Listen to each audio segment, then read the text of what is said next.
Uma rima boa, eu inicio essa sessão. Quando passa no cinema eu quero ser inspiração pra multidão.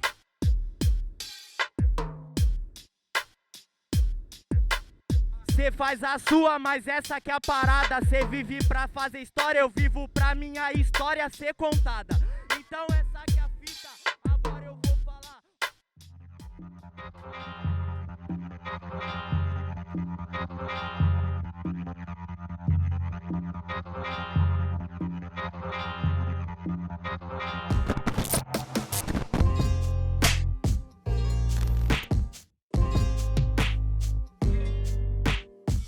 A arte, ela move tudo e ela dá vida àquilo que não tem. A arte, ela transforma, ela te faz querer viver.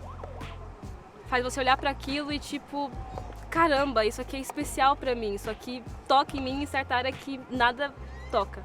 Esse filme é uma obra de arte, uma obra dirigida e produzida por estudantes do ensino médio público, com o intuito de reafirmar suas vivências e suas opiniões em um ano pós-pandêmico e de eleição. Um movimento que deseja comunicar e trazer atenção para a maior potência de transformação social, a educação. O espaço que deveria existir para debatermos a educação é ausente, e quando aparece, é sempre de forma efêmera. Talvez com a imensidão e a liberdade da arte, a gente consiga ser ouvido.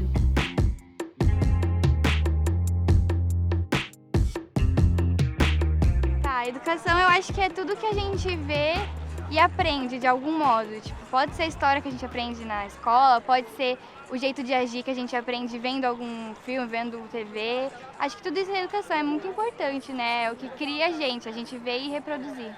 Mas a gente pode ser educado de várias maneiras. Tipo, na rua você aprende coisas que... Eu aprendi coisas que eu não aprendi em casa ou na escola, sabe? As pessoas não gostam de ir pra escola justamente por isso, porque é muito, sabe, muito certinho, muito padrão. Não tem mais coisa pra gente fazer. É só chegar ali, sentar, abrir o caderno e copiar a matéria.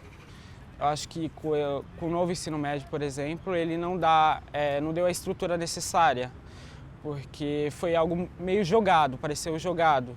Então, todos os professores no começo não tiveram a formação necessária, a gestão, os alunos também não tiveram conhecimento suficiente sobre o novo ensino médio, então foi baseado em incerteza, na dúvida, e isso complicou bastante. Mesmo eu estudando em uma escola integral, eles não têm uma estrutura que eu possa estar ali. Poxa, a gente passa 9 horas na escola, é muito difícil estar ali, é muito cansativo. Deveria ter um lugar mais confortável. Você chega em casa exausto, não tem tempo de se dedicar a outras atividades, a passar um tempo com a família, a se distrair. Você vai ficar tão focado no estudo, de manhã, de tarde, de noite. Chegar em casa, tem trabalho para fazer, tem que estudar para prova. Você vai acabar surtando, né? Tendo uma crise de ansiedade. Tem muitos professores hoje em dia, na minha escola, ainda bem, que chegam e falam: o que seria bom para vocês? O que vocês gostariam de fazer hoje? Porque se a gente está ali para aprender, deveria vir de nós o que a gente consegue ou não aprender. Como que a gente consegue aprender? Porque talvez daquele jeito não seja algo que eu consiga. Eu me sinto muito orgulhosa por falar que sou estudante, vim de escola pública. Engraçado que as pessoas não esperam muito quando você diz isso, né? Eu não entendo por quê, como assim? Só porque eu sou uma estudante de escola pública, você não espera muito de mim? Não entendi.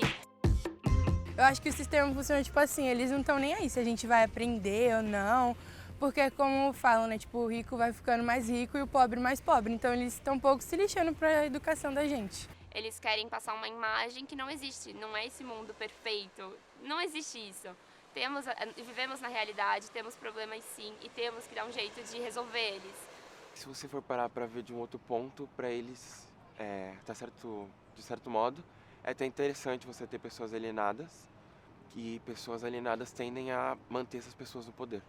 E quando você toca nessa área de poder, de quem está no topo, você mexe em muita coisa. E no que a gente tem que mexer agora, para poder também afetar na educação, é a pobreza. Porque muita gente não tem condições de estar ali, não tem condições de comer. Então, o que tem que estar no foco é isso, para que mude também a educação, para que pessoas entrem na escola, para que as pessoas queiram estar ali. Eu quero que tudo melhore, tipo, que o pobre, a pessoa que é da periferia, da favela, tenha, tipo, oportunidades e tenha uma vida boa realmente. Tipo assim, até pela cor mesmo. Ou tipo assim, tatuagem, cabelo colorido. Quando a gente vai em algum lugar de entrevista, eles já te olham torto. Só porque você não se encaixa naquele padrão, daquele serviço, daquela empresa. Ser jovem é cansativo, essa que é a verdade. Porque, além da cobrança, nós temos aquela cobrança pessoal também nossa, né? Tipo, você tem que fazer isso agora, você tem que se esforçar mais. Então, acaba sendo cansativo, porque a gente se cobra, as outras pessoas nos cobram. Tem gente mais velha que acaba achando que por ser mais velha sabe de tudo, tem razão sempre, e acaba não ouvindo os jovens. Porque nós temos muito o que aprender com eles? Temos, mas eles também têm muito o que aprender com a gente. Porque por eles serem mais velhos, eles acham, tipo, que sabem tudo, que o melhor pra eles no passado é o melhor pra gente também no futuro, mas mudou bastante coisa. Porque a gente não tem voz por ser jovem, justamente por ser jovem. Porque a gente sabe menos, entre aspas. A gente não viveu tanto. Porque quando a gente não escuta, a gente se torna uma pessoa ignorante. A gente só ouve a nós mesmos. E não existe só a gente no mundo. Eu acho que na cabeça das pessoas mais velhas, a nossa geração tende a estar um pouco estragada, mas também pode ser tudo uma questão de visão. Eu acho que do mesmo jeito que a gente tem muito a absorver do conhecimento, do tempo de vida das pessoas mais velhas, eles também têm muitas coisas para aprender com a nossa geração. Conhecimento é libertador, poder sair da minha bolha, poder questionar tudo. É satisfatório. Igualdade pra mim é a gente tratar as pessoas de igual para igual, sem olhar torto, só porque a pessoa é menos favorecida, só porque ela mora na favela ou é negra, ou tem um estilo de vida diferente. Então, eu acho que não deveria ser taxado como alguma pessoa ruim, como algo ruim pra gente, porque é todo mundo gente, então tem que ser tratado de forma igual. Se imponham, ouçam mais, observem mais, conversem mais. Estejam ali realmente para aprender, para não ficar só na ignorância de ser somente você.